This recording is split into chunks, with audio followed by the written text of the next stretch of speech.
Welcome back to the R-Rated Podcast. The R-Rated Podcast. This week's guest is... Welcome back to the R-Rated Podcast. Today's new guests are Krystle and Brandin, and they are stunt performers. Welcome. Thank you. Thanks for coming. First, I wanted to ask you guys where you're from. I'm from Northern California originally. I was born in San Francisco. No way, I'm from the Bay too, San Really? Jose. Yeah. Yeah. What a small world. Pittsburgh Bay Point. Amazing. Okay, what about you, Brandin? I'm from Arkansas. Arkansas. Okay. So, when did you guys decide to move to LA? Was this like a recent thing? I just celebrated my 15th year in LA. Congratulations. Thank you. What about you? I moved here probably 2014. I think. 2014. Yeah. Okay. So did you guys always know you want to do stunt performing, or was this like a later in life type of situation? I knew I wanted to be in LA. Okay. I started in acting, so I knew I wanted to be here. This is where I've always wanted to be. Okay, cool. Not for you. I did not want to be in LA. I did not. No, it never really occurred to me. Mm-hmm.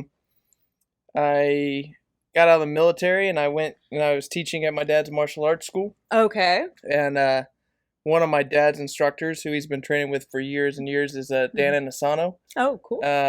Who was Bruce Lee's best friend and did a lot It's of pretty films. badass. Did a lot of films with him, but Yeah. trained with him all the time. Mm-hmm. And he used to talk to my dad about coming out to LA and doing stunts. And my dad would always like, no, you know, he's doing his own thing. Right. And I was like, maybe I should do that. And that was pretty much the end of it. You know, it was like a Wow. one-time thing, said it. And then years later, a girlfriend I had at the time Mm-hmm. got offered a PA job Mm-hmm. on Hell's Kitchen. So we moved to LA. And I was like, Okay. all I know how to do is punch people in the face and shoot things. What do I do? What for do a I living? do? Yeah. So I was a bodyguard for a little while. Mhm. And then I was like, well, this stunt thing sounds pretty cool. Maybe I could Yeah. do that. Yeah. And so How do you even start off like getting into the stunt world, you know? Like where would you even apply for that or start, you know? that's a great question. There's a couple. Asking for a friend? No, I'm just kidding. There's a couple different things that people do. Okay. What I recommend is going to the stunt gyms. Mhm. So we have Jam, which Okay. is a really good place. Mhm. Some stunt people like to go to Tempest, and Okay. stuff like that. And then getting into live stunt shows, because you get. Can a you give me an lot- example of a live stunt show? Like what would that be? Waterworld at Universal is a good Oh one. yeah. Yeah, Okay. we've both been Somebody in just live got stunt injured shows. too, right? Like not too long ago. Yeah, it's not Yeah. without its risks. Yeah. Stunts in general does have risks. Yeah. But our job as stunt performers and as stunt coordinators is to Mhm. train and think of all the potential risks and mitigate them.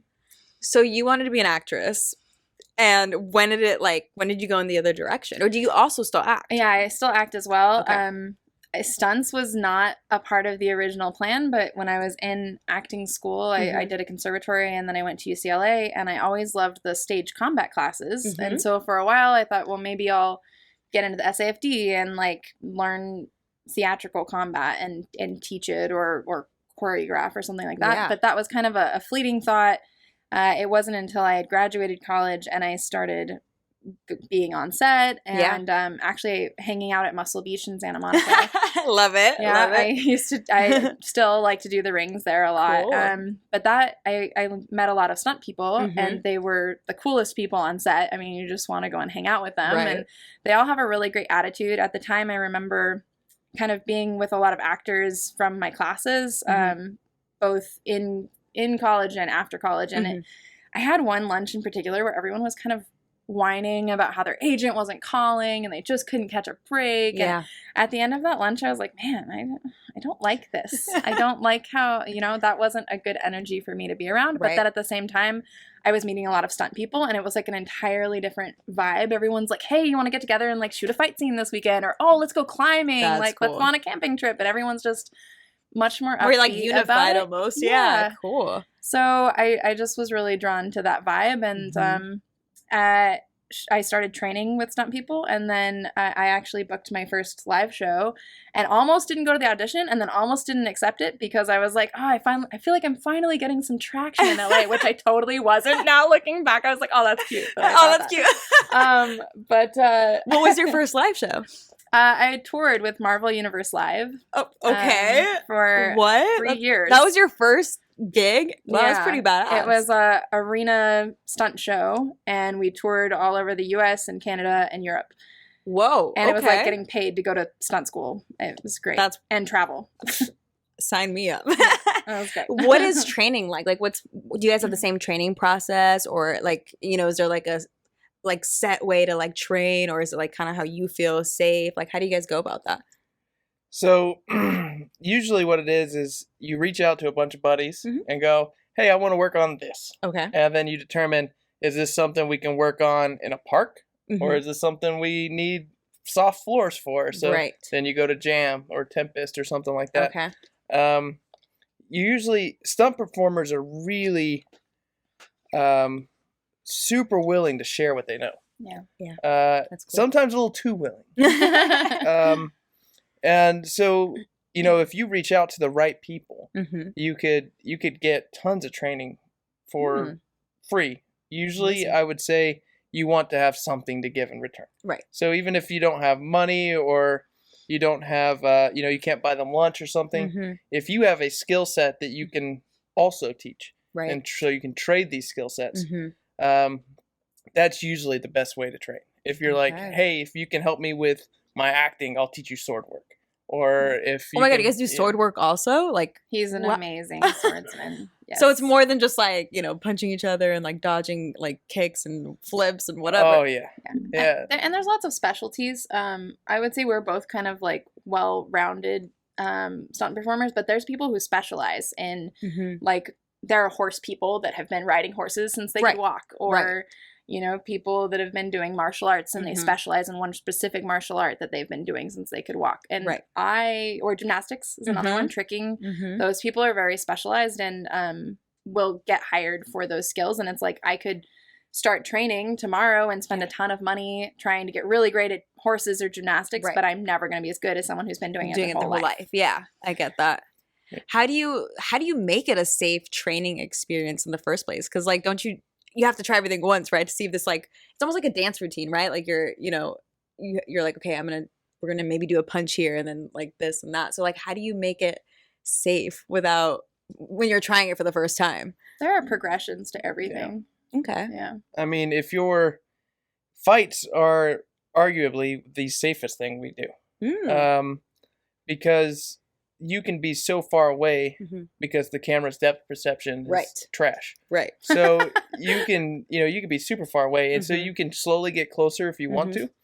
And then when you start getting into like high falls, right? Like you can start doing that at, where you're falling right above the pad, and then you work your way up to, 50 feet or whatever onto an airbag. So it's a super small progression as you're going. The one thing that is a little harder to do progression wise, which Krystle's really good at, is fire burns. Please elaborate. Like, what are you doing? Another live show I did was called the Special Effects Show at Universal. Oh, I've seen that one before. Oh yeah, that's awesome. Okay, yeah, I'm like, maybe I watched you. Like, I am so sad that it has just gotten, like, they just canceled the show. They're putting a roller coaster there, which I think is so sad because it was a really cool show. That was really cool to see. Thankfully, Waterworld is still going strong. Yes, so it's been like over 25 years of that show. Same company ran that one and ran the company that runs Waterworld also ran a special effects show, Action Horizons. Yeah. But yeah, I worked for them and I did like over 350 fire burns. You can accrue a lot when you're doing it like 5 times a day. How do you even train for that? Like, how does that work? I was lucky in that my first time ever doing it, I was with a friend before I got cast, and he had done a bunch of fire burns for other shows, and skill sharing, right? Like everyone is leveling up together. And so we got some friends together and we went out to the park and he taught us how to do it. And I was very lucky, and this is how I will always teach it, to just do an arm burn first and not do any sort of acting with it or anything. Just we gelled up and we put the gear on and the article of clothing that we were burning, and then you just sit there and just feel it, because your brain is yelling at you that Like, I'm on you're- fire. yeah. Like, hello. It is not a natural thing, Yeah. and everything inside of you is like, this is not supposed to happen. I can't even imagine. So you just kind of have to work past that with your inner monologue. Like, no, Yeah. I've trained for this. This is how it's supposed to feel. It's warm, not hot. Like, everything's fine. And then when I've had enough, or it starts getting a little too hot, then Yeah. I can, turn it. I just give them a nod, and then they put me out. Oh my god. You make it sound so casual. I'm like, you're on fire. Yeah. So funny. My first fire burn was full body. Yeah, and a lot of people do Were that. you nervous? Like, And I'm like, I like the arm first, and Yeah. then you can go from there. That's how I say will- full I will body. It was teach 3/4. Yeah. how do you? Yeah, like So- how do you so handle it's a that lot when like maybe first time. it's your first time, you didn't expect that, and they're like, all right, you're going in full body. Like, what are your thoughts in this moment? I didn't have a whole lot. I'm on fire. Yeah, no. Fire! I was Stop, drop, and roll. I was pretty calm, and I was with a stunt coordinator that I trust more than just about anybody. Okay. And he'd walked me through it and had me walk the route I was going to take on fire Mhm. with, beforehand. Yeah. So I walked it tons of times all the way to the point where I'm laying down. So Okay. it was like Okay. from start to finish, So everything was planned I out. walked Yeah. through it, probably 20 times. Okay. You should say his name. And That's awesome. is Bonsai Vitali. Okay. Very cool. And he Shout out. he You're- owns the Stunt Performers Academy, You were asking about training. which is the only stunt performer school that is recognized by like the Stuntmen's Association. Really? Is it in Uh, LA? it is in LA. Okay. Yeah, Oh, wow. and Bonsai has been doing stunts for years and years and years, Mm. and just absolutely amazing man in general. But the wealth of knowledge from him is insane. Wow. And so I was doing it with him, and he was super cool. He was like, "You got this. Yeah. This is easy." Yeah. He walked me through the process as I'm getting dressed. He's like talking to me, kind of Mhm. checking out, because at any point in time, he can be like, "You're not ready for this," right? Right. But like I wasn't really nervous. I Okay. trusted him. I knew You the were in rules. good hands. Yeah, I Yeah. knew the rules. I knew that if at any point something felt wrong, I just lay down, and that it'd be done. And so he felt comfortable with me. Mm-hmm. Walked through. We did the whole thing, and I was actually doing it in a super safe place. We had tons of fire Mhm. safety, and it was for his school, because Mhm. when you go through the stunt performer school, Yeah. one of the things you learn is fire safety, because we do a lot of fire burns. And Right. stunts. Yeah. And so, in order for his students to do fire safety, Mhm. they need someone on fire.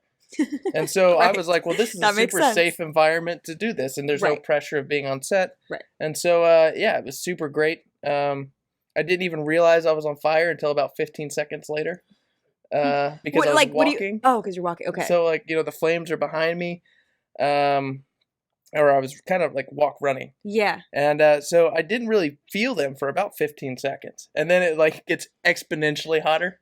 Yep. Like instantly you feel it like super. So the suit doesn't really help with the heat. It's just more like so you don't get burned. Yeah, or- eventually the fire will get through. So you're Yeah. Oh just my! Like how long do you have before you like actually catch on fire? Like what's? I mean, I was on fire, fully on but fire. like where it like would kill Like you know you're- like you get Yeah. burns. Oh, like, there are burns that go like you get over burns a minute. too? Like that. What is the Oh my God. Jason Domenico? I think Jason has Domenico, who the runs- longest burn, which is like over 5 minutes. I Yeah, think. he runs Action Oh my Factory. God.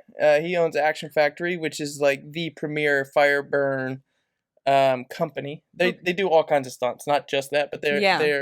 they really Most of my burns have been with their proprietary Most Yeah. burn of my gel. burns. they really innovated the fire burn gel and stuff like that, and created like if you're doing a fire burn, it's Action Factory stuff usually. And he holds the record. Mm-hmm. I think at like over 5 minutes.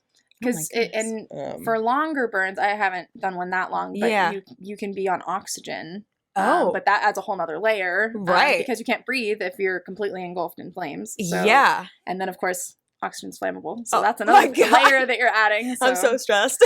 yeah, I Like haven't that. gotten that far into it myself, but I know that that's a thing. Yeah. Yeah. Wow. What for people who wouldn't know like what the difference is between a stunt coordinator and a stunt performer, like what are the differences? Knowledge and I mean, you're taking people's lives into your hands as a stunt coordinator every Mhm. day. Every decision you make Mhm. is safety. Like Right. that's your main concern. So you're looking out for everyone, and then you're hiring on people from other departments. Like, so you'd be in charge of like rigging, or if you were going to do a fire burn and maybe you weren't as comfortable as you could be yourself, then you could bring in a fire burn expert to come in for the day. And so the stunt coordinator is kind of like the stunt department manager in a way, and hires everyone and makes sure everyone's safe, and then talks to production and makes sure that everything is organized for the stunt department to get them what they want for the day. Yeah, I would say the biggest difference between the two for me is that as a stunt performer, you're really just worried about your stunt. Okay. So you're like, I'm going to get shot in the head. I'm going to fall down into this fountain. Okay. And so like you might walk that a few times. Most of the time when you're not doing that, you're walking around chilling, hanging out with the other stunt people, you know, like, but as a stunt coordinator, you're having to deal with production. You're having to deal with the director. Okay. You're having to talk to camera and be like, hey, for this, we're really going to need this kind of angle. You need to know what your hair needs to look like, what the wardrobe needs to look like. So you're like, your hands are in everything. You need to know a little bit of what everybody's doing and make sure it in budget, how much all these are going to cost. Right. And then you've got to trust that your stunt performers are capable of doing what you've hired them to do. Right. And so I wouldn't say you have to know everything about stunts to be a stunt coordinator. And safety too. Yeah, and you're in charge of everyone's safety. That's a lot of pressure. I would say you need to know a little bit about everything in stunts, right? So like you don't need to know everything about rigging and everything about stunt driving and everything about fire burns and everything about, you know, like that's too much for anybody. You'd spend your whole life learning, which you should do. Right. But you're you know, that's just not a reasonable thing to expect of a stunt coordinator. But they should know enough to know when to call certain people, when to call it if they see something unsafe. Like what should I look for when I have rigging on my set? Right. What, like, I know that looks unsafe. I should be able to call it, you know? Otherwise you don't know any better and you're just trusting the person you hired. Right. Which is great, but you want that second layer of safety. You know? So is it common to like when there's multiple people performing the stunts, like is it common to know each other, or like are you getting paired up sometimes with people that you've never worked with before? And it's like, if you are, how's that chemistry? Like if you know you've never worked together, like how does that work? A lot of stunt people know each other. Really? It's a pretty insular little world. And if you don't know each other, you probably know people who know this person. Got it. So I've worked with stunt coordinators who didn't know me themselves, but they called up another stunt coordinator buddy of theirs who were like, okay, yeah, Krystle's cool. No, Krystle's cool. Which is a huge compliment. Yeah. It's nice when you can keep working because of the recommendations of people you've already worked with. But that's, I would say, how a lot of people get hired, is because they're recommended through the industry. Wow. So how did you guys meet? Did you guys meet on set? Like, did you guys fight each other and then it was like true love? Or give me the tea. I taught her how to shoot people. Yeah. Really? I saw that before or after dating? Before and after dating.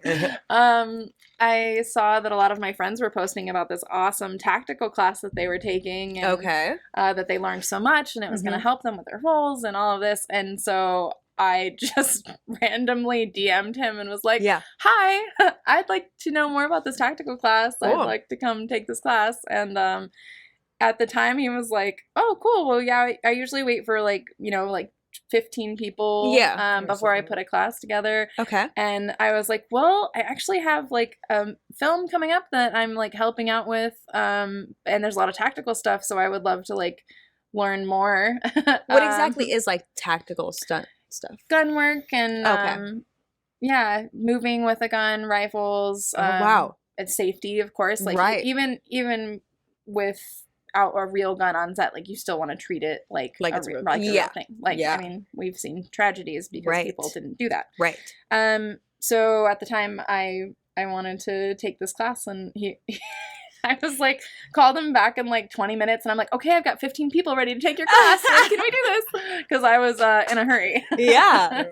And where were your classes? Like, was it like at a gym or at the park? No, they were in my garage. No way. Yeah. Okay. I had, at the time, I was teaching for free because I just wanted stunt performers to have somebody that they could learn gun work from. Yeah. That, didn't cost anything. Because that's really it was like, it's hard to afford training when you first it start doesn't getting sound into cheap. stunts. You know what I mean? So when you first start getting into stunts, you're like, well, I want to get better, but how do I get better without spending tons of money? You know? And so I was like, well, I'll teach tactical work. And so I was teaching out of my garage, and I had these like gymnastic pads, like the panel mats, and I would make rooms and stuff with it. And of course I had like the house for people to try to clear. And so, so. How was that first class? Like, was it fun? It was great. I had no idea. I mean, it must have worked out. Must have been a good class, right? You guys want to be sitting here. What was it like when I walked in again? Oh yeah, let's hear it. Yeah. She walked up and I was like, this girl's trouble. Trouble. And now they're engaged getting married. Yeah.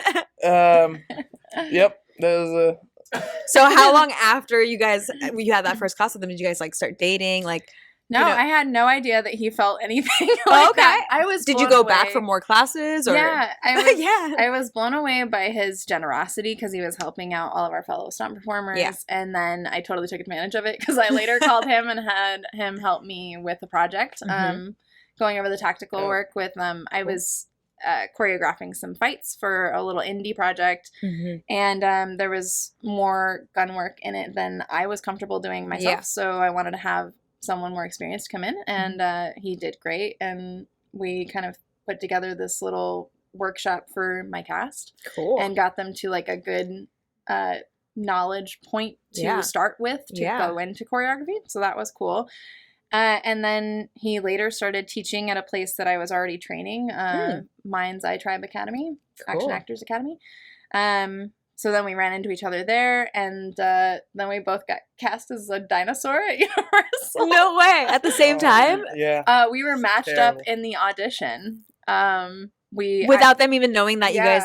I didn't know he was going to be there. I didn't know he was going to... we were matched up in the audition. I was the only girl because they had never had a woman be a dinosaur before, because I think it was that they didn't have separate changing rooms was like the main reason, but then they actually invited me to the audition because they were thinking that maybe they would open it up to women, and they knew me already because it was the same company that did the special effects show, and so they knew I was strong and they thought that I could handle it.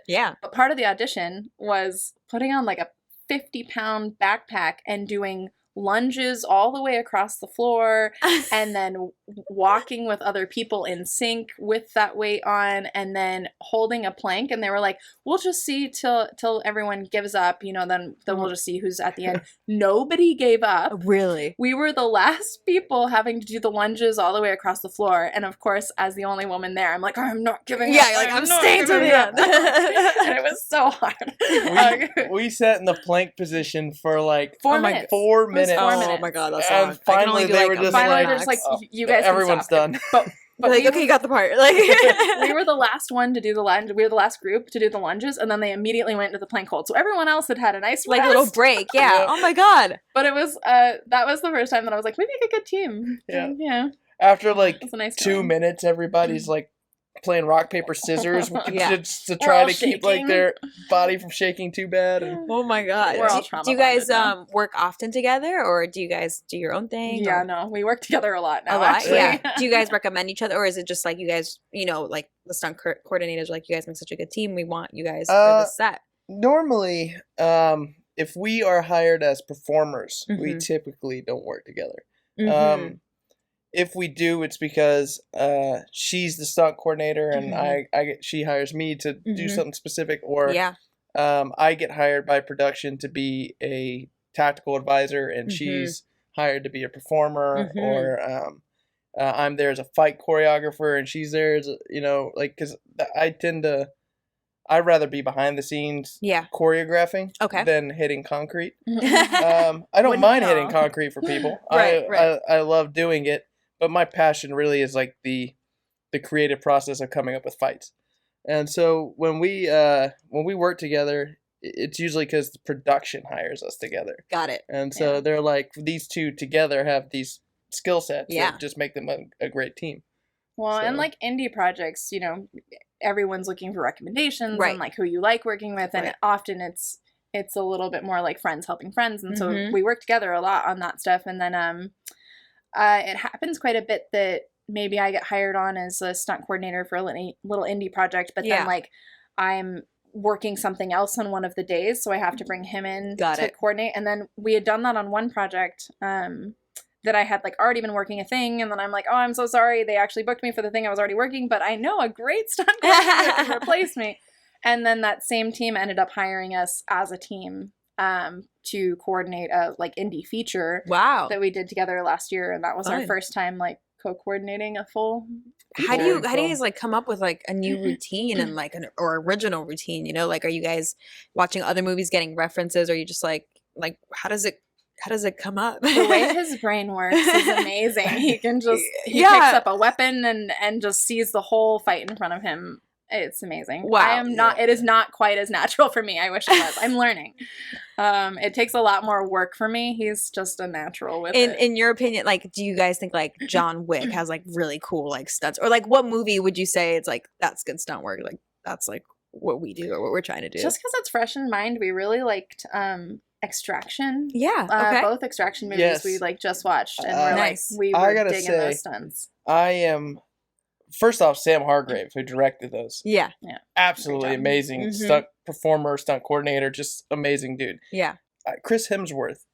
Ooh, crushed it. Crush it in the Extraction. Like anything that I would have nitpicked, and you know, and I don't watch people's stuff and like critique it. I'm there for the, like anybody else, I'm there for the enjoyment. Like I don't watch your gun work, and I don't care. I'm there for what you're doing. Right. You know. But one thing that really pulls me aside is Chris in 12 Strong, Extraction. His gun work is so smooth, and he makes mistakes. We all do. I make mistakes, and that's like that's part of it, right? I mean, that's why there's editing. You know, like, sometimes I pick up a gun, and when I pick it up initially, I'm not holding it correctly because I'm not doing the thing yet. Okay. You know what I mean? Okay. Like and stuff like that. Or I pick it up and I'm rushing because I'm on set and I've got 20 different things to do and I've got 3 marks to hit. And, you know, like, so, but anytime I notice him holding the gun wrong or grabbing something, or it's immediately fixed, which is really where it comes down to, right? Wow. Like, it's not like, you can't expect someone to be perfect all the time. Right. But if they make a mistake, they're back at it. Like, I was so impressed with Krystle and Brandin on that. Wow. Like, what do you do in a situation when you have this, like, you know, stunt planned out and you think it's going to go a certain way, but it's like not hitting right? Do you adjust and make can you adjust, or it's like, no, this is what we rehearsed, we have to like get it right? It depends. Okay. I would say you kind of adjust a lot on the day. You do? So is it kind of like you see the set too? It's flow.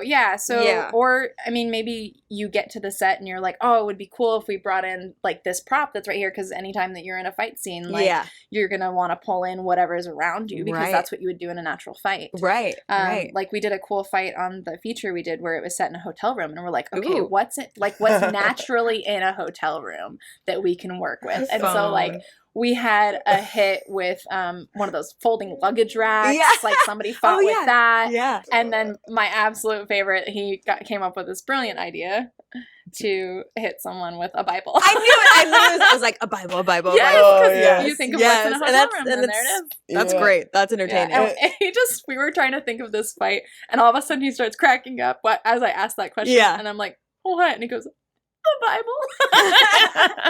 I'm like, oh my God, that's great. That is so good. So oh my God, it's in there. And it was one of those things of where like the Bible's not gonna hurt someone, right? Right.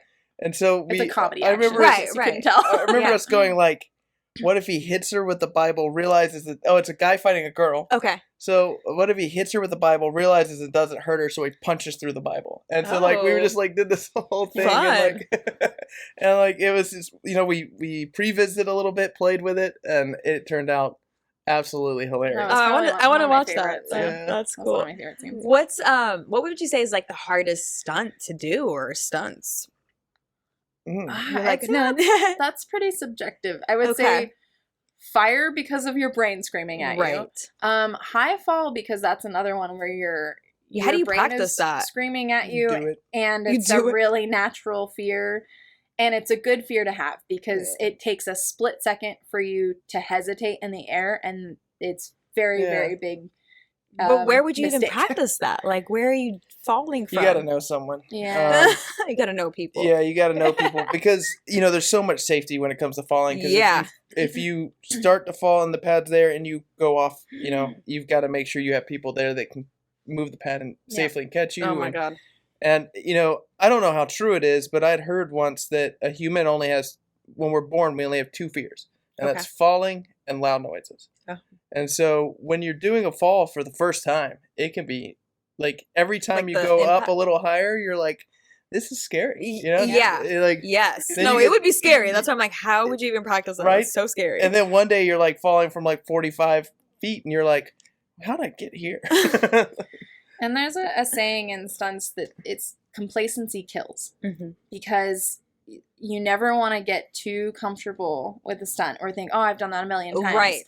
Because that's the time that you'll be You'll humbled. mess up. Yeah. Yeah, I would think so You will too. be humbled. Yeah.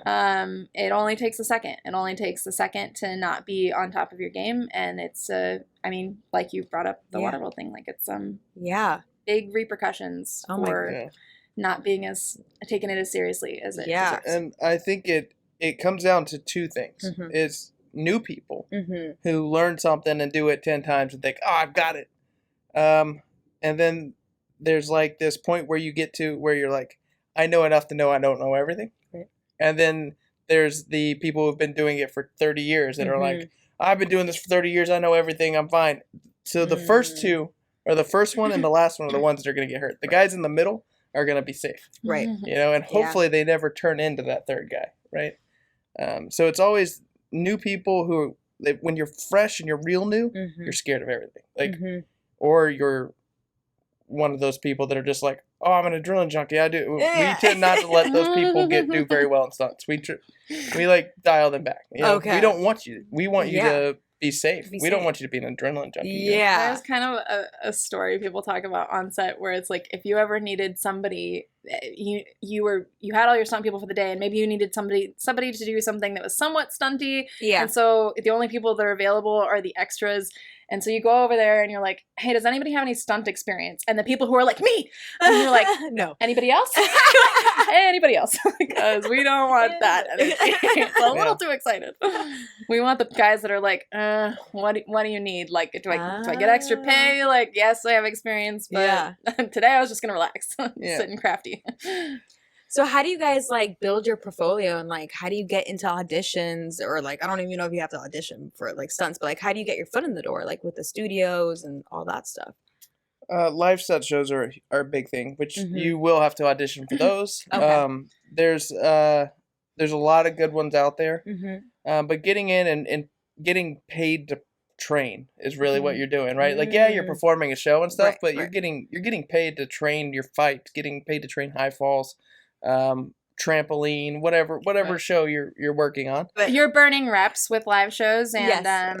And the big thing is that you don't get a cut in live shows. Yeah. So Right. it's being able to make it work, stay poised, stay safe, no Adapt. matter. And it's like, if worst comes to worst, usually this is a signal for like cut the show, but that's like a serious last resort that rarely really? happens. So Oh, okay. I've been in shows where somebody sprained their ankle, and then you just kind of got to make do in the next scene that person's supposed to be in, and they're still getting the understudy suited up, but he's not here yet. So all of the guys come out and they're like, I'm not usually in this scene. Punch me in the face. Okay. Like, Oh my and you're just kind of talking through it because you're performing live to track. And those are it's the times that things do go a little wrong, but you all save it as a group that really are the memories that are made on live shows that I was just we were just at a birthday party the other night, and it was a bunch of stunt people that have all done live shows through the years. You know, there was a stunt coordinator there who's been working for years, but he started in live shows a while back, and he had great stories, and he was talking about all of these huge stunt coordinators now, like listing them off, and he's like, but we were all just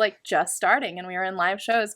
And that's kind of the cool thing, is that there's some people who have an attitude about live shows, like you're nothing, you're just starting. Really? Live shows, Oh my god! So but catty. There really is something to be said about how many reps you're getting, and pretty much anyone who's been in live shows appreciates that, and appreciates like, hey, even if you're a little greener and maybe you're just getting your start and you're in live shows, but there's something to be said with practicing every single day, working at your craft, versus someone who may be doing more film and TV gigs, Right. but they may not work, they may go a couple months between Right. gigs and they're not practicing it all the time.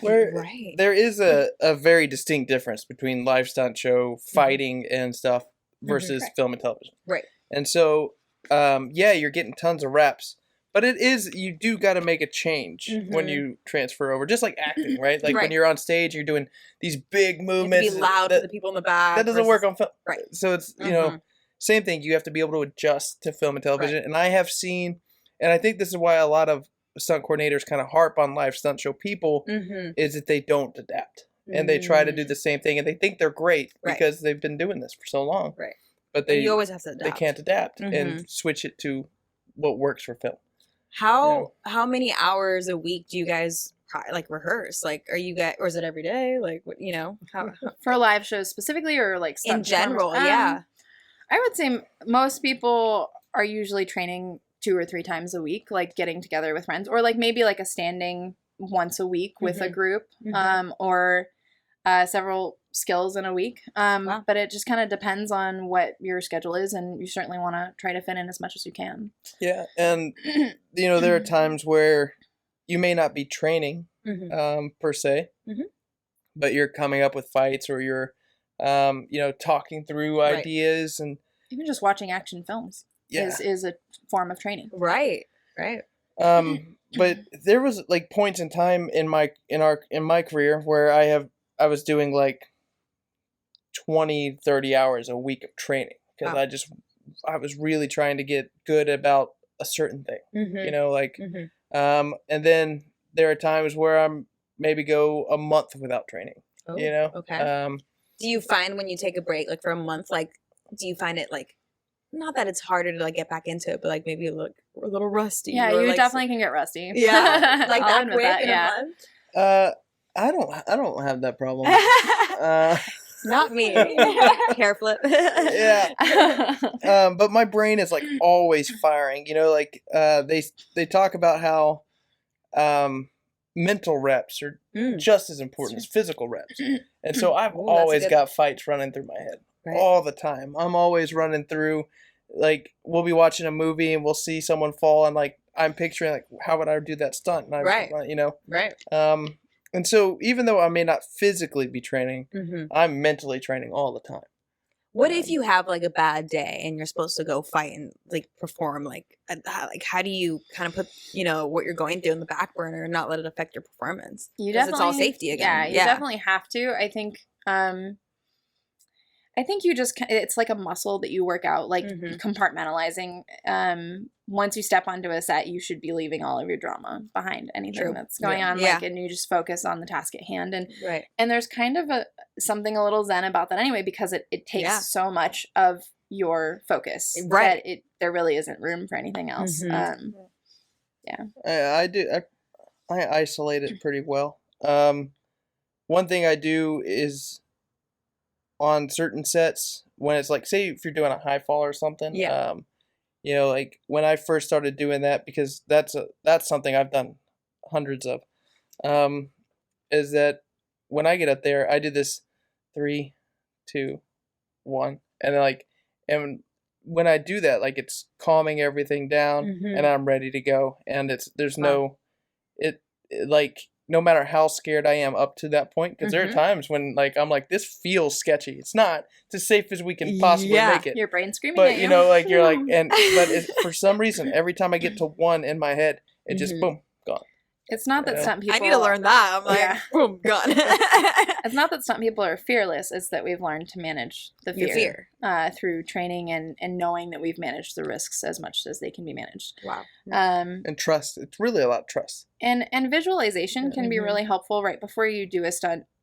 Just taking a moment to take that deep breath and check in with yourself. And before they do a stunt, they always call out stunt set, and that's your moment to be like, stunt set. Like, now I'm ready. Just to kind of, and it's almost like once you've done it for a while, that's almost your cue. Like, it's that all of that little stuff that's happening right before a scene Right. rolls. You kind of get used to that rhythm. Ooh, And then so that when they do ask stunt set that your body's ready. Like I can feel it right now, actually. I'm like, like, just kind of thinking about it. But that's super important that you can settle into that right before they roll. Do you guys prefer like doing these stunts in a studio or like more outside, or does it not really matter as long as like you have it down and you feel comfortable? Or are there any locations that you're like, no, off limits? Like I wouldn't want to do that. I don't want to speak for her. Yeah. For me, it doesn't really matter. I was gonna say the same, I will say that I prefer motion capture over stunts at this point in my career because I have pads. You can have all the pads in the world. I was going to say, like, what exactly is motion capture for someone who wouldn't know? So, motion capture, for lack of a better way to describe it in my head, is you're in a big open room with tons of cameras. Okay. And you're wearing a suit full of little balls so they can pick up all your movement. What it is. Like for video games. Yeah. And there is no set, right? Okay. So it's all in your head. You're wow. They're like, I feel like that's hard. This is what it's like, and you're like, cool. And they're like, so you get hit by this giant monster who backhands you, and you're gonna fly 5 feet back, and you're like, cool, you know. And then you see it, you're like, wow. Yeah, right. And then you see it in a video game, and you're like, oh, that's cool. But like, when you're on set and you step in, you're like, you see it. Yes. You know, you're in it. Yeah. You can look around. There's blood on the floor. And there's and so like that makes character work easier, I think. But being on the motion capture set and being like, we're gonna have you just die 30 times, so we have a bunch of different ways that characters can die in this game. Right. And you're like, cool. And you get to hit you get to hit a pad every time versus on set you might be hitting concrete, you know? So it's Are you guys wearing anything like specific, or are you guys just like wearing your like regular clothes, but you've practiced it and it's safe, like, you know? For stunts or mocap? Yeah, for stunts. We wear pads. Okay. Like underneath the outfit? Yeah. Okay. So as much as you can. Yeah, as much as you can get away with. And sometimes for the stunt women, it's hard because we might be the character's wearing a mini skirt. And like in The Boys, like Starlight, she has like, you know, like a little skirt on. I'm like, where are her pads? In the hips. Yeah. Oh, really? Yeah. And you can buy very low profile ones. You can buy skin tone ones, but sometimes you just can't get away with it. And then you just have to try to fall in a way that you're not wrecking yourself too bad. Stunt women have it rough. Yeah. Oh my God. Running in heels. Yeah. That's what about like wigs and stuff? Have you had to perform with like wigs on and stuff? Oh yeah. How was that? Often. They put them on real tight. And the whole time the hair and makeup, they're like, I'm sorry, as they put in like the 100th pin really tight, and you're like this, and you're like, no, it's fine, because and then they're always like, we're so sorry, and I'm like, it is my entire job to be uncomfortable. Oh like, my God. They're always like so appreciative when we're like, some people never complain, and it's, I mean, mostly true because we're just used to being uncomfortable. Getting like hurt. Like not really hurt, but like your entire day is not even a stunt. It's just that it's something that's going to be so uncomfortable that the actress doesn't want to do it. Like being in water all day for some things, or being drenched in blood. Oftentimes, like it's not really a stunt, but I'm getting covered in innards. So they put the stunt woman in because the actress is like, nah, we'll just shoot her from behind and get the stunt woman covered in blood. Cool. Have you done underwater stunts as well? Like, we would like to get into more of those because we recently became scuba instructors. Yeah, so you're comfortable in the water, underwater. So that, as much as stunts is kind of its own insular little world, there's an even smaller subsection of stunts that is very water focused. Okay. So we need to find those people. Hi. Yeah. we're scuba instructors, and like, we would so like would Avatar, stunts. Like the second one, be like all water stunt? Garrett Warren, I think, was the stunt coordinator for that. And you know, like he's coordinated so many things. Legend. But everybody that I've ever met that worked on that is just like, everybody that I know that worked on it are amazing people. Wow. Like, so if his whole team were like the people I know that were on it, that was one hell of a team. Wow. Yeah. Must have been fun days on set. Yeah. That's the best too, when it's like, it's fun going to work and you enjoy what you do. Like, Absolutely. I feel like nothing beats that feeling. The variety is great. Yeah. And I get to act and do stunts on, and that just keeps things really fresh. People ask all the time, like, well, which one do you like more, or which one do you think you're going to focus on? I'm like, neither. I like going back and forth. It's really nice. Wow. Yeah. What is like the funnest set or production that you guys have worked on? I mean, over the years. That is a tough one. I mean, our little indie just kind of stands out because it was our first time stunt coordinating a feature, and it was a really cool team. And all around. a cool thing about indie is that it's everyone's just so excited to be there and to be making it happen from the ground up. Everyone's working, like doing 4 people's jobs just to make it happen. So everyone's very invested, eager, and the energy is there. And I have another indie film that just came out, the Mean One. Let's hear about it. It's now streaming, but it was a similar thing. Like it ended up going to theaters last year. Amazing. And nobody like foresaw that happening, like that's going even that far. Cooler, yeah. And it was so rewarding to have all of these people's very hard work and coming together to make this thing happen. And then people get to go to movie theaters. And for a lot of us, for me, that was my first time on a big screen. And I got to take my mom to the premiere. Cool. And it was very cool. What was the movie about? Are you allowed to talk about it? Yeah, I can talk about it. It's out now. Okay. It was totally unauthorized Dr. Seuss kind of thing. Where, it is a parody. It is a parody. That's how we got away with it. But it's similar to The Grinch, who we now call the Mean One, and I played Cindy. Right. Oh, cool. Yeah, oh my God. That story. And in our parody, he is a murderous beast. Yeah. I mean, he's kind of scary a little bit. Yeah. So I got to do some stunts and acting in that one, and it was a lot of fun. Wow! And now it's available on streaming. Whoa! What platform? Where can we find it? Amazon, Apple TV Plus, and Vudu, and YouTube. Yeah, amazing! Check it out. That's so cool. What about you? Do you feel the same way? I do love indies. I think indies are typically more fun to be on than bigger sets. How come? Because there's just like people on indies want to be there, right? And they're excited. Not to say that's never the case, right? No. I get what you mean. Yeah. When you're on set, I feel like people tend to take our jobs in the industry for granted, especially once they've been doing it for a few years, and they kind of like it's old news to them. They're like, oh, get a little jaded. I'm moving C-stands again, and so they just like. Yeah, everybody knows the old grumpy grip. You know? Like so on an indie, they're like, I'm moving C-stands today. There's a vitality there that's really fun to be on. So I do agree. I think indie films are much more fun, and if indie films paid more, I would love to do nothing but indie films.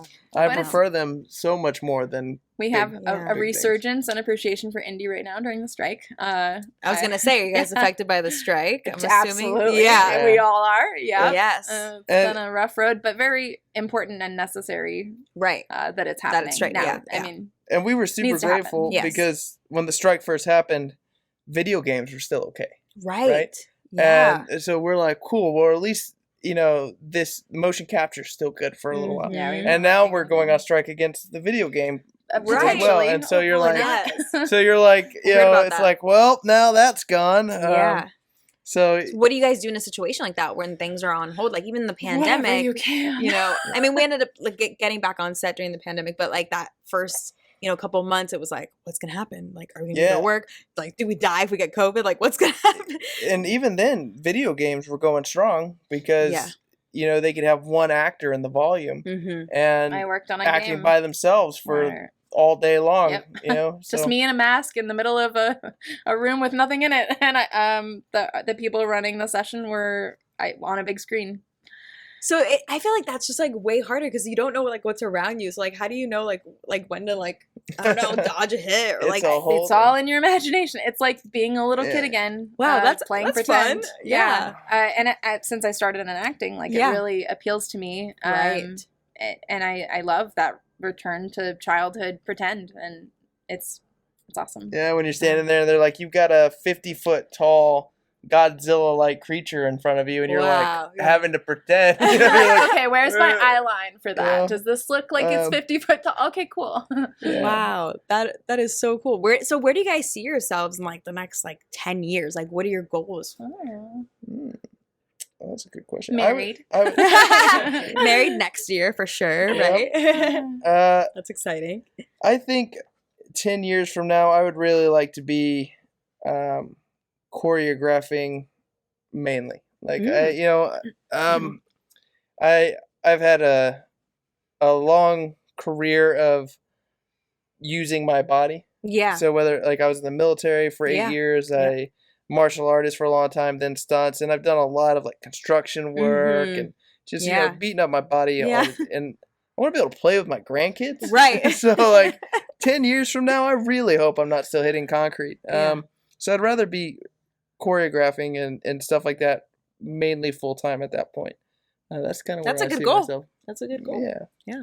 I'd like to still be acting, and the stunt coordinator route appeals to me. I really enjoy it on the smaller things that I've done so far, Yeah. and both trajectories that appeal to me are like I really admire people who become series regulars and then get their chance to kind of direct and executive produce.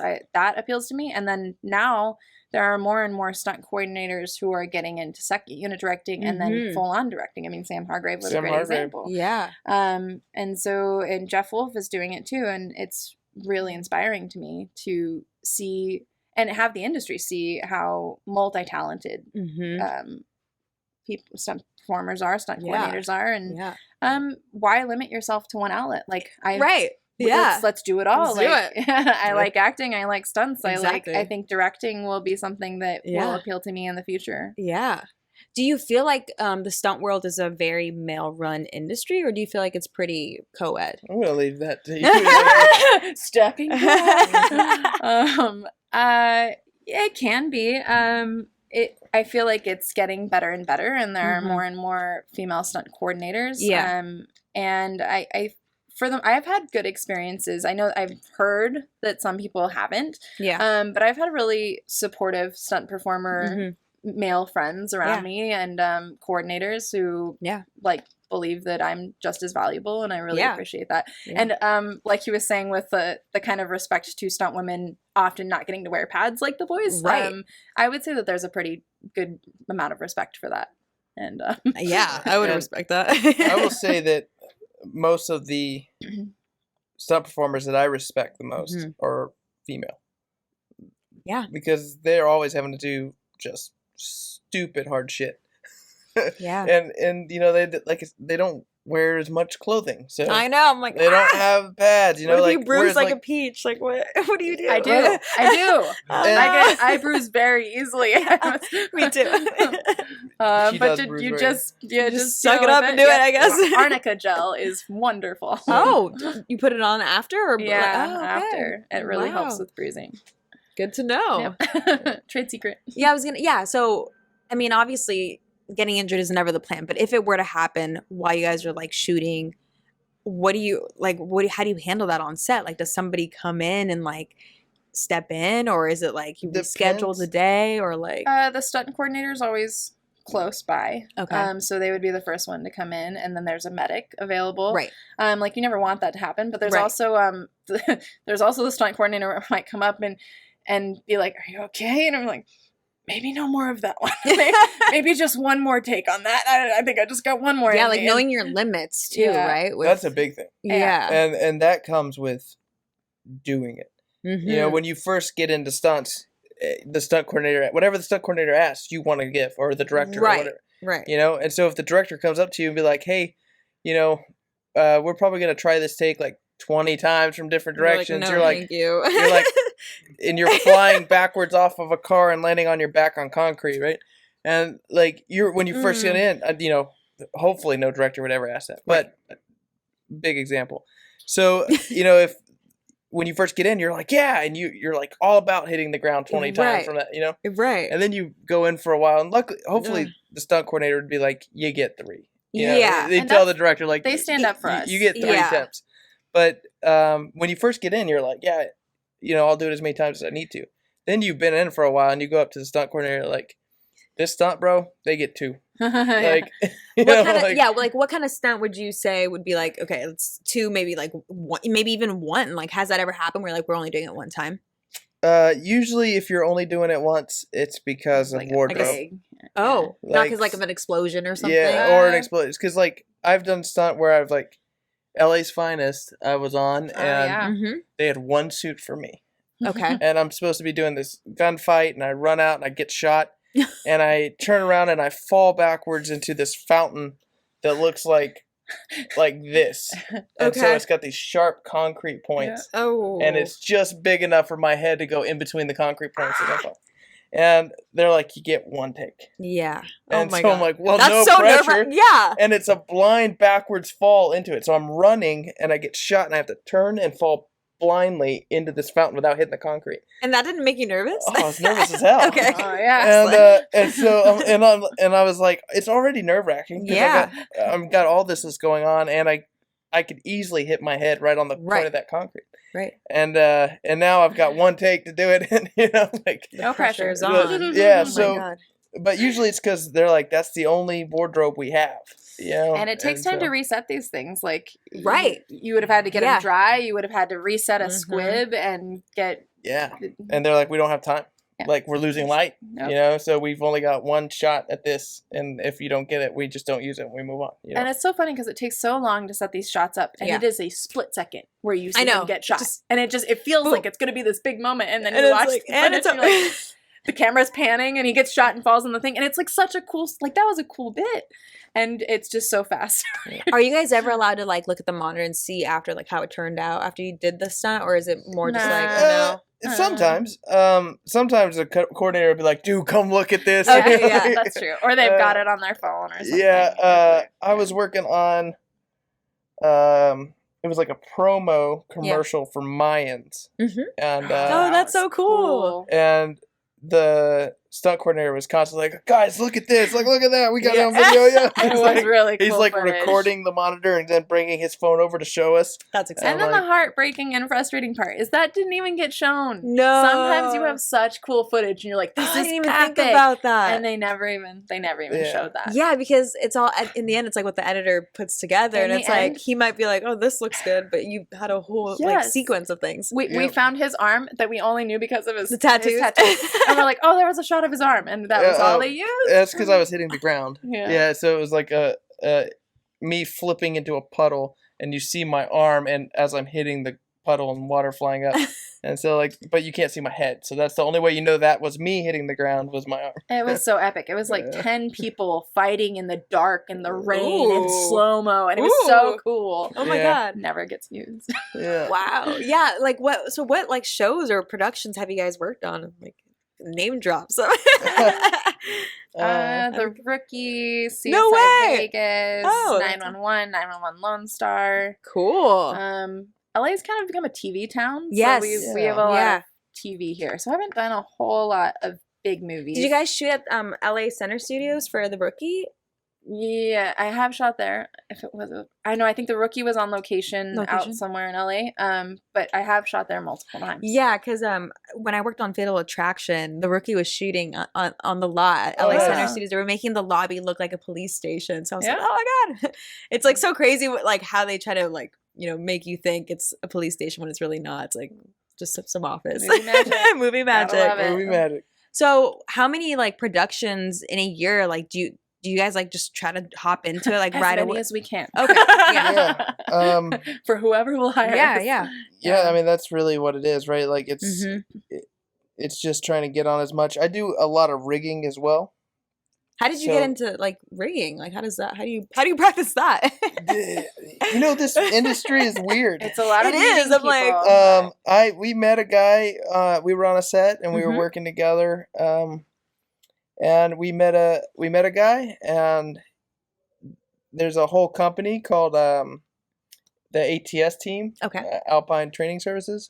Oh, cool. And they are the company that do they build American Ninja Warrior. Is really what they're kind of known for. Cool. And so we met this guy, and then I get called from like 3 different people going like, hey, I got your number from Todd. Can you come do some rigging for me? And I'm like, I don't know how to rig. And they're like, we'll teach you. He says you're cool. That's all that matters. Like, as long as we can, a huge part of this industry. Yeah, they're like, as long as we enjoy being around you, we'll teach you the skills. Right. And so I'm like, cool. And so that's what it was. Is me getting hired, no skill, and constantly going like, how do I tie this rope? You know, how do I do this? Like, and then I got hired on by the company a couple months later and worked on Ninja Warrior. Cool. Which is an adventure.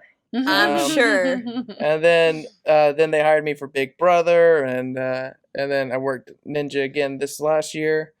Do they have you test it out before like having contestants do it? We get to play on him. Okay, but like how do they know it's like safe? So you know? So we do there's a whole process to it. So when we create the ideas, we build them in the shop, and we have testers testing them out. Okay. And then we realize like, okay, so this is a little too far for our testers, so let's dial this back, or we'll look at it. And before the testers are even on it, are the guys who we have building it, which those guys, that's an amazing team. That's like the team to be on. Yeah. And I've been trying to get on that team since I started for this company.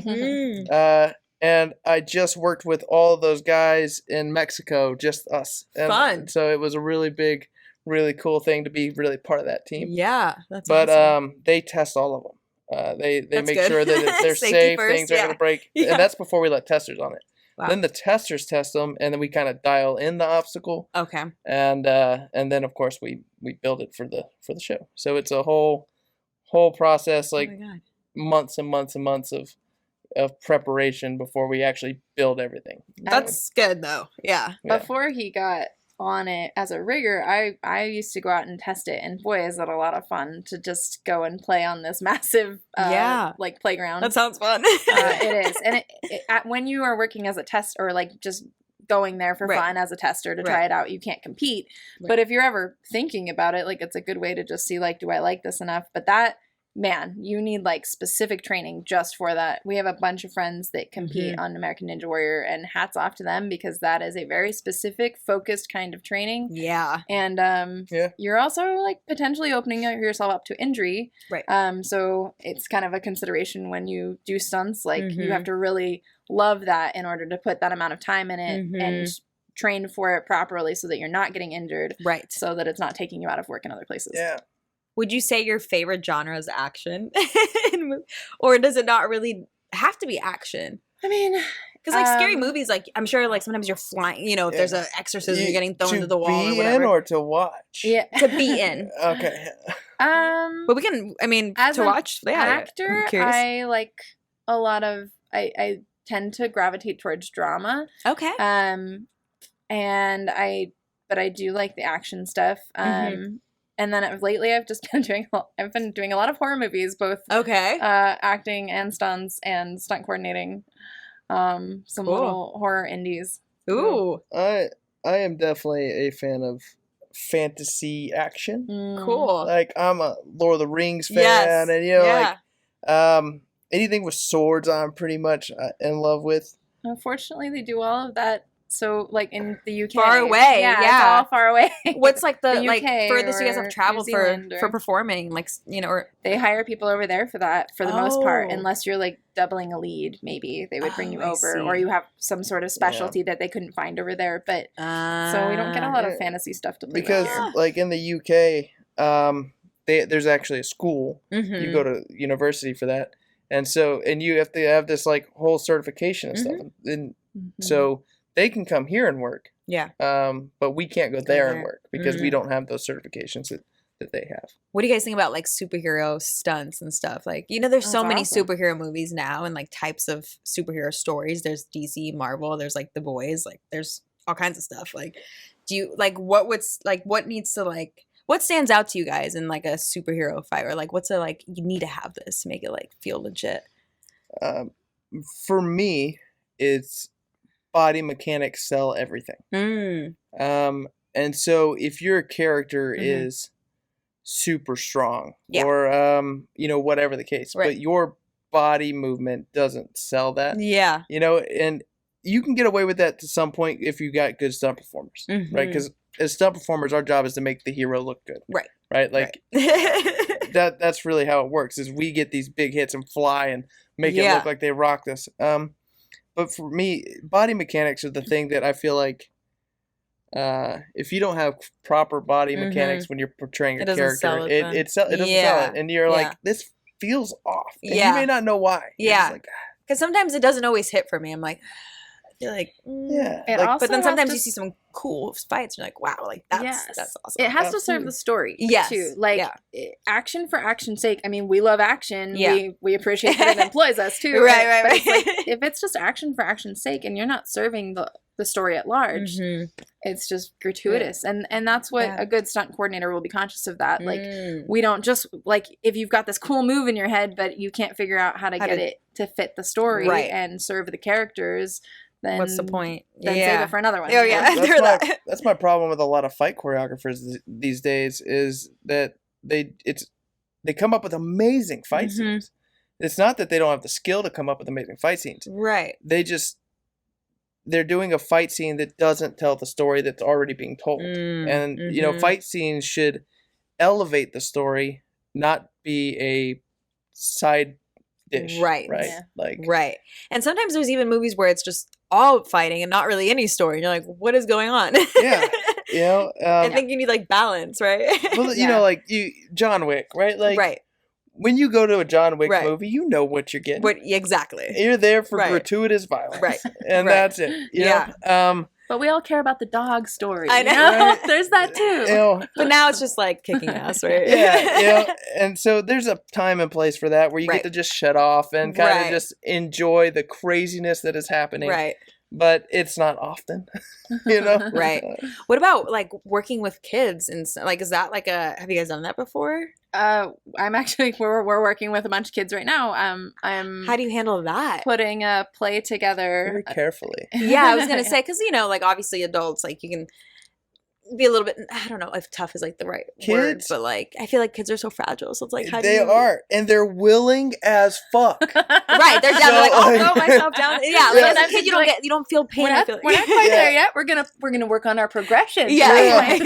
You know, like you're like, you know, I think I'm gonna have, you know, you get hit and you kind of just like roll off it over there. And they're like, well, once I saw you do this like flip and land on your back, and I want to do that. Like I want to do that, and like you're like, whoa, calm down. Like, well, if you want to do that, we can do that. Right. Let's pull out the pad and let's work it. Like I don't want to kill their enthusiasm. Yeah. Right. But like they also need to know that like that's what you want to do. Well, we have some work we got to put in to get there. And they're really good about it, but they're willing as hell. If you told them like, hey, I want you to throw yourself against that wall, it's hard to get. They're full force, you know, like. Yeah, no, I believe that. You also have to think about the parents. I was going to say, like, have you guys ever dealt with like situations where like, you know, it's like, you're not going to put the kid in danger. Obviously you're doing it the most safe you can, but like the parents are like, no, like it's not happening. I don't want my kid to do that. Thankfully not yet. No. That hasn't really been a thing. But this is our second year working with Beverly Hills High School. And we're doing a production of She Kills Monsters. Which, for those of you who don't know, is based on D&D. So there's lots of fighting. Yeah. And everyone has a different weapon. And last year we did a play called The Play That Goes Wrong, which was also very cool. Yeah. The stage collapses and in a bunch of different ways. Yeah. And so there's some stunt work in there. And then a couple little fight things, but it's usually like 2 people at a time last year. And that was very manageable and fun.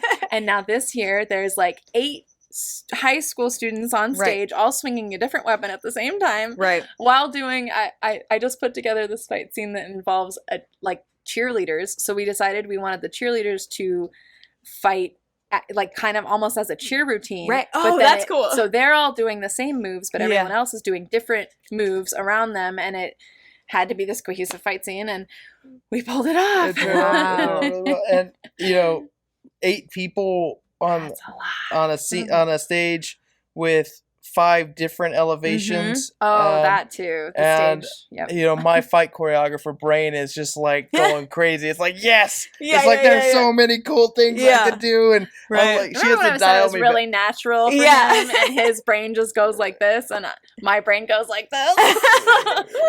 You guys balance each other out, Yeah. right? Yeah, she has to dial me back because I'm like, you know, I'm like, oh well, if we do this and we do that, and like, I'm like, as weird as it sounds, I like to think of it as like a musical score, you know, like, Yes, you yeah. know, and so I see the story of like of the actual show itself, and I want that fight to mimic it and follow that story. And so I'm like, I can see it playing out in my head almost like a dance going with music, you know? Yeah. And so it's so fun to me to be able to follow that and see it and pull at these little threads and be like, what if we do this, and what if we change this, and you know, and it just becomes yeah, just I love That's it. so fun. I love that you guys love what you do. Yeah. Like, Got it. and then the second somebody goes, hey, what if we do this? My brain goes, boom, what if we do that? And like it's like off in that direction. Yeah. Now, and it's really a lot of fun. Can you tell that he likes choreographing Yeah, fights? no, that's amazing. That's so definitely fun. his favorite. How do you guys like determine your rates with like, you know, stunt performing? Like how, like especially with like indie and maybe not indie, you know, we're like SAG.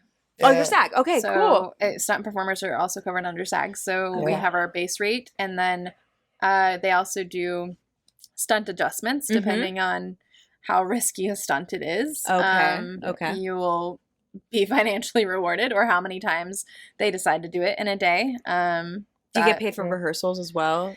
Yeah. Okay. Yep. And if I'm doing like a low budget thing, Yeah. and somebody's like, how much would you charge me for this?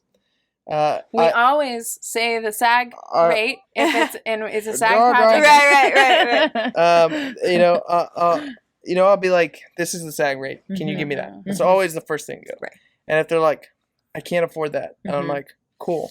Cool. All right, so what if we? All right, what about this price? Right.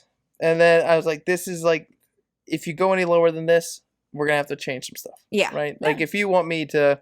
It's good communication. Slam you know? against, you know, like fall off over a railing onto like a car hood. Yeah. Even if it's not high, even if it's only like 3 foot. You're still right? throwing like, yourself. I'm still falling on a car hood. So, you know, like you wanted me to do that for full SAG rate? Totally no problem. Yeah. Right? Now you want to pay me $300 to do that? No. You know, Yeah. we're going to change this a little bit. Yeah. You know? Yeah. Stuff like that. Like, you Let know, me show you this awesome fight scene. We can do it instead. I'm a fan of, I don't ever want to say no. Yeah. Like if you tell me, unless it's not safe, but if you tell me like, hey, this is what I want, then I'll go, cool, I see what you want, and then I'll try to figure it out. If I can't do it, I'll go, hey, couldn't pull that off, but we can do this instead.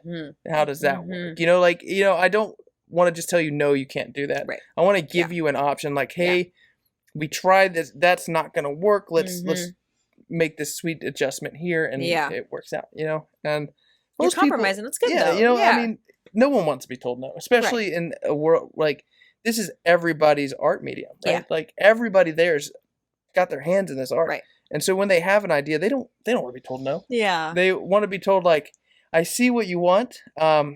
There's really no way for us to do that. Yeah. So we've come up with this way to do it. Does that work for you? I you like know, that. and that's cool. usually a better way to go around it. Yeah. Cheats. Yeah. We had a stunt in our feature where they wanted to do a car hit, and we're like, I don't think you really have that in your budget to do a car hit. Yeah. But he found a way to cheat it, and he doubled the guy, and then they cheated the camera angle, and he just started on the roof of the car and then rolled down. And we filmed it from inside. Yeah. So cool. Oh, yeah. With different camera angles, it totally is going to be cut together and look so like much someone got hit. Yeah. So we filmed it from inside and in the back seat, and we have the actor in front of the car. Or behind the car, and so they're filming it, and then the camera looks forward for a second, and you hear the sound, and then you see the actor turn around to look behind, and you see me rolling off the top. Okay, there you go. And then during this time, the actor has come around and is in front, and so I fall off the car down, and he stands up. Switch. You know, and so it looks like he got hit, rolled over the car, and genius. So in the old westerns, they used to have the stunt guy come out and do a fight scene, and then run back into the saloon or around a pillar or whatever, and then the actor would come back out. Yeah. Oh my Cowboy God. switch.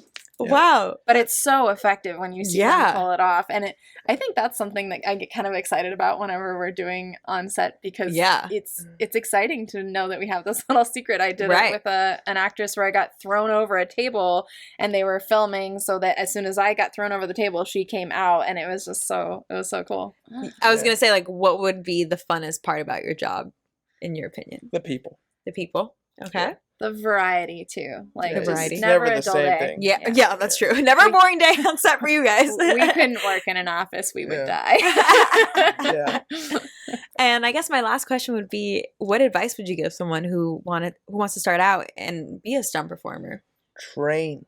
Train. That's my advice for anybody that wants to be in front of the camera, Mm-hmm. whether you're an actor, Mm-hmm. stunt performer. Train. Never assume you can pick up something on the day. Okay. Right? Like Mhm. so many actors have watched gun and on film, Mhm. and they feel like they can pick up a gun and act, Right. and you can't. Yeah.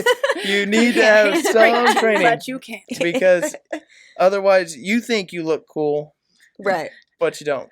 But then Brandon watches then- it and goes, And then yeah. like swords, you Yeah. know, if you want to, like, I'm not saying you have to be an expert in everything, right?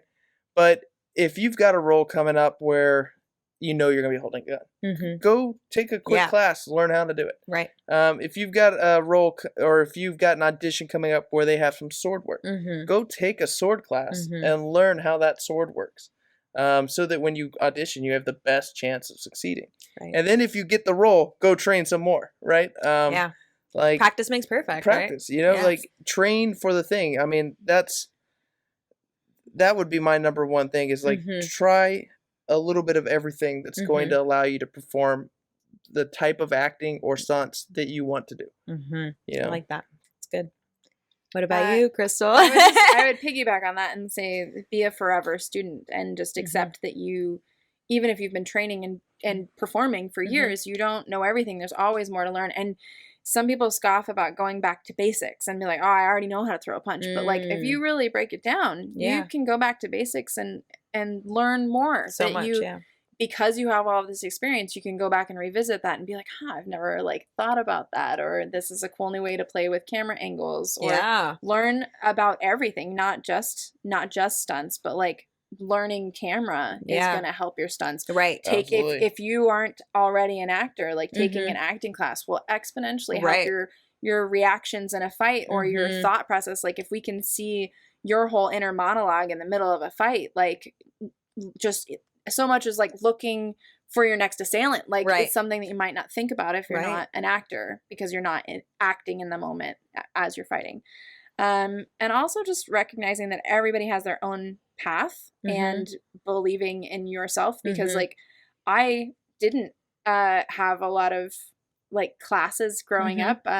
We didn't have a lot of money in our family, so I didn't take gymnastics or dance or martial arts or any of that. And so when I was first getting into stunts, I was like, well, this is fun, but like I just kind of wrote it off for so long and like didn't commit to it, because I'm like, well, I don't have experience in that. Like I'm not that. And then Right. eventually like I got cast in Marvel Live because I'd been training with stunt people and just having fun with it. Right. And I learned so much from my fellow performers, and we all leveled up together. And then by the time I got back from tour, I hadn't even realized how much I had learned until I started auditioning for things and being like, oh, like it's easy to pick up this choreography now. Like it's in my body. Right. And it's not a struggle. And there are so many people that will tell you that you can't do something, but you shouldn't be one of them. Yeah. And I was one of them. So now I know, like, no, I'm gonna Go yes for it. and Yeah. my life. Yeah.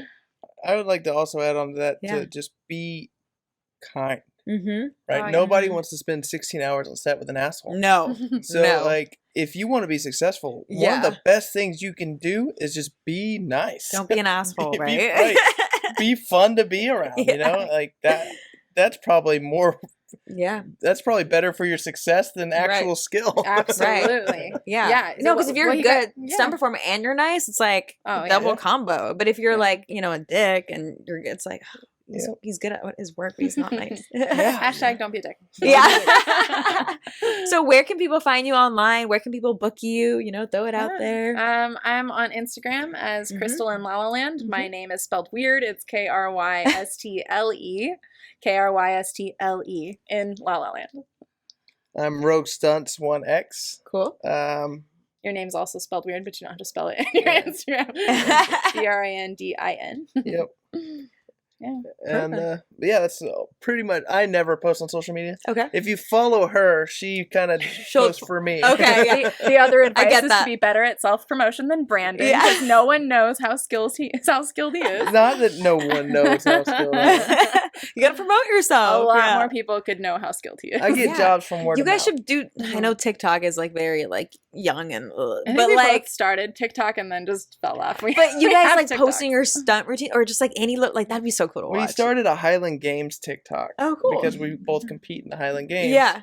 I think And we posted like it's called like Kilted Couple, and we did a couple of videos, and then we just stopped. Yeah, we're not good at Stay TikTok, consistent. apparently. People would love seeing that. Like I would enjoy seeing it. Like the whole like when you're talking about the Bible scene, I was like, I want to see that. Where can I find we that? want you to see it. Yeah. It should come out next year. I think they're trying to finish finish editing it by the end of the year. Yeah. Perfect. Yeah, keep me posted on that. So- I would love to watch absolutely. it. I will post. Yes. I will post. I won't I'm post. waiting When for it's it. Well, thank you guys so much for joining me on the podcast. And Thank I you. can't wait to Thank see what you guys do next. This was awesome. All right, guys. See you guys next week. Bye.